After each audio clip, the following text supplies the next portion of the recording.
اعتكاف سنة ياشا وحا أفضل بدن طبانكي والنبي جوجتي عليه الصلاة والسلام أما لبيه طبانكي وجوجتي لبا ظهر كهرية لبا كدن بيا لبا مغرب كدن بيا لبا عشاء كدن بيا لبا صبح كهرية صلاتها شنتا صلادود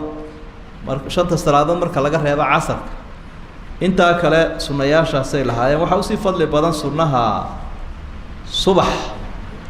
waa ka tagina buu lahaa rasuulku sallallahu alayhi wasallam sunnaha subax ka horeeya wa in daradatkumul khayl fardaha idin ariyeen waa sunnaha uu kaliya la iman jiray marka laga rawaatibta safarka iyadoo salaadii safarka la gaabiyay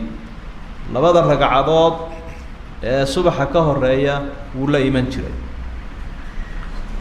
marka taasi waxay tusinaysaa fadligeedo aad u fara badan daraadeed ayaa uu nabigu la imanaya calayhi salaatu wasalaam